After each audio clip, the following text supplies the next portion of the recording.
ఈ రోజు ఈ వీడియోలో బృందా అనే సిరీస్ గురించి మాట్లాడుకుందాం. త్రిష టైటిల్ రోల్ లో సూర్య మనోజ్ డైరెక్షన్ లో వచ్చిన ఇన్వెస్టిగేషన్ థ్రిల్లర్ సిరీస్ ఇది.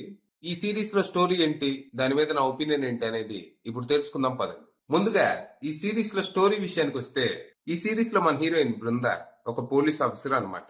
రీసెంట్ గా ఎస్ఐ గా బాధ్యతలు స్వీకరిస్తుంది.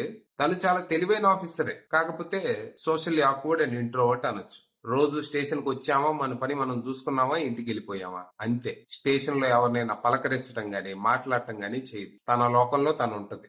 ఇక తన ఈ మొహమాటాన్ని స్టేషన్ లో చాలా మంది బలుపు అనుకుంటారు. అసలే స్టేషన్ లో ఒక్కతే లేడీ ఆఫీసరు. దీనికి తోడు తనకి బలుపు అని అందరూ ఫిక్స్ అవటంతో అక్కడ జెండర్ పాలిటిక్స్ నెక్స్ట్ లెవెల్లో జరుగుతూ ఉంటాయి. తన పై అధికారి తనకి ఎక్కువగా పేపర్ వర్కే ఇస్తూ తరచూ నువ్వు అమ్మాయివి, నువ్వు ఏం పీకలేవు అన్నట్టు మాట్లాడుతూ ఉంటాడు. ఇకపోతే రీసెంట్ గా వీళ్ళకు ఒక అన్ఐడెంటిఫైడ్ డెడ్ బాడీ దొరుకుతుంది. ఆ బాడీని చూసిన వెంటనే బృందా అది మర్డర్ అని పసిగడుతుంది. కానీ పై అధికారి మాత్రం అది సూసైడ్ అని కేసు క్లోజ్ చేయాలని ప్రయత్నిస్తాడు. ఇక పోస్ట్ మార్టం లో అది దారుణ హత్యగా తేలుతుంది. ఎవరో విక్టిమ్ కి గుండు కొట్టి తల పగలగొట్టి గుండెల్లో 16 సార్లు పొడిచి చంపారని తెలుస్తుంది.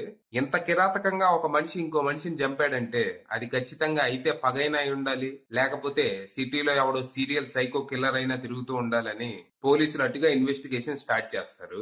ఆ ఇన్వెస్టిగేషన్ లో ఇలాంటి హత్యలు ఇంతకు ముందు కూడా జరిగాయని తెలుస్తుంది. ఇన్ఫాక్ట్ గత 15-20 సంవత్సరాలుగా జరుగుతూనే ఉన్నాయని పోలీసులు గుర్తిస్తారు. అంతేగాదు, ఆ కిల్లర్ ఎవరు, తన కథేంటి, తను ఎంత మందిని చంపాడు అనేది తెలుసుకొని పోలీసులకి మైండ్ పోతుంది. మరి ఇన్నాళ్లుగా ఇన్నిన్ని హత్యలు చేస్తూ ఆ కిల్లర్ ఎలా తప్పించుకు తిరిగాడు, అసలు ఆ కిల్లర్ ఎవరు, తన కథేంటి, తన మోటివ్ ఏంటి, ఈ మిస్టరీని మన బృందా ఎలా సాల్వ్ చేసింది, ఇన్వెస్టిగేషన్ ప్రాసెస్ లో తను ఫేస్ చేసిన ఛాలెంజెస్ ఏంటి, అసలు ఇంతకీ ఈ బృందా ఎవరు, తన కథేంటి అనేది మీరు ఖచ్చితంగా సిరీస్ చూసి తెలుసుకోవాలి. ఇక ఈ సిరీస్ చాలా బాగుంది, నాకైతే విపరీతంగా నచ్చింది. అసలు ఈ సిరీస్ చూస్తున్నంతసేపు అసలు ఇది మన తెలుగు సిరీసేనా లేకపోతే హాలీవుడ్ సిరీసా అని డౌట్ వచ్చింది. ఆ రేంజ్ లో తీశారు డైరెక్టర్ సూర్య మనోజ్. అసలు ఆయన రైటింగ్ నెక్స్ట్ లెవెల్లో ఉంది. మన దగ్గర ఈ మధ్య ఇన్వెస్టిగేషన్ థ్రిల్లర్లు ఎక్కువైపోయి నెలకో సిరీస్ లేకపోతే 2-3 సినిమాలు రిలీజ్ అవుతూనే ఉన్నాయి. ఇంత క్రౌడెడ్ స్పేస్ లో కూడా ఈ సిరీస్ ప్రత్యేకంగా నిలబడింది అంటే కారణం రైటింగే. ఈ సిరీస్ లో క్యారెక్టర్స్ చాలా నేచురల్ గా ఉంటాయి. ఇన్వెస్టిగేషన్ ప్రాసెస్ కూడా చాలా రియలిస్టిక్ గా ఉంటుంది. అక్కడక్కడ కొన్ని సినిమాటిక్ లిబర్టీస్ తీసుకున్నప్పటికీ ఓవరాల్ గా ఓ సీరియల్ కిల్లర్ ని పట్టుకోవడానికి పోలీసులు ఎలా ఇన్వెస్టిగేట్ చేస్తారు, క్లూస్ ఎలా కనిపెడతారు, వాటిని ఎలా సాల్వ్ చేస్తారు, అసలు పోలీస్ ప్రొసీజర్స్ ఎలా ఉంటాయి అనేది చాలా బాగా చూపించారు. అంతేకాకుండా ఈ సిరీస్ లో ఒక సీరియస్ అండ్ సెన్సిటివ్ సబ్జెక్ట్ ని చర్చించారు. అది కొంచెం అటు ఇటు అయినా మా మనోభావాలు దెబ్బతినే షో క్యాన్సిల్ చేసేయండి అనేవాళ్ళు కొంతమంది. కానీ డైరెక్టర్ దాన్ని చాలా బాగా హ్యాండిల్ చేశారు. ఓవరాల్ గా ఈ సిరీస్ లో ఉన్న పాజిటివ్స్ విషయానికి వస్తే, పర్ఫార్మెన్సెస్ బృందాగా త్రిష చాలా బాగా చేసింది. సిరీస్ చూస్తున్నంతసేపు మనకి త్రిష కనిపించదు, బృందానే కనిపిస్తుంది. ఎక్సలెంట్ పర్ఫార్మెన్స్ అనొచ్చు. ఇక ఆ తర్వాత సారథిగా రవీంద్ర విజయ్ కూడా చాలా బాగా చేశాడు. తన క్యారెక్టర్ కూడా బాగుంది.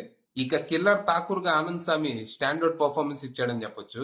మామూలుగా ఈ సిరీస్ లో తనని చూస్తే మనకి జాలేస్తుంది, అదే తనకి చాలా అన్యాయం జరిగింది, పాపం పిచ్చోళ్ళ ఉన్నాడే అని. కానీ తన చేష్టలు చూస్తే మాత్రం వామ్మో ఎవడ్రా ఈడు, అసలు ఈడు మనిషేనా అని భయం వేస్తుంది.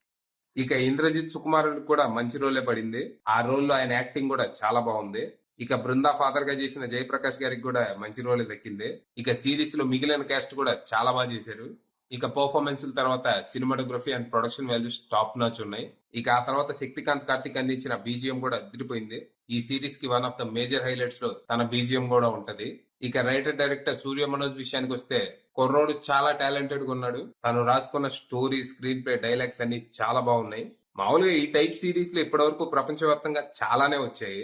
ఇంచుమించు ఇలాంటి కోర్ ఐడియాతోనే మొన్న మధ్య మన దగ్గర అసుర్ అనే ఒక సిరీస్ కూడా వచ్చింది. అర్షద్ వార్సి లీడ్ గా చేశారు.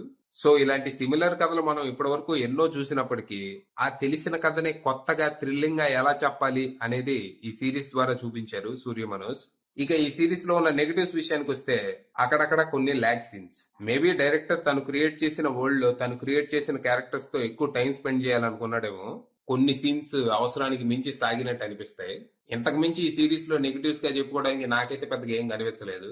సో ఫైనల్ గా చెప్పేది ఏంటంటే, ఇప్పటి వరకు తెలుగులో నేను చూసిన సిరీసుల్లో ది బెస్ట్ అంటే ఈ సిరీస్ అని చెప్తాను. ఈ సిరీస్ గురించి మీరు ఎంత తక్కువ తెలుసుకొని వెళ్తే అంత ఎక్కువ థ్రిల్ అవుతారు. దీంట్లో ఉన్న మెయిన్ స్టోరీ గురించి డిస్కస్ చేయాలని నాకు ఉంది కానీ చెయ్యను. ఎందుకంటే ఏమీ తెలుసుకోకుండా చూస్తేనే థ్రిల్ ఎక్కువ ఉంటది.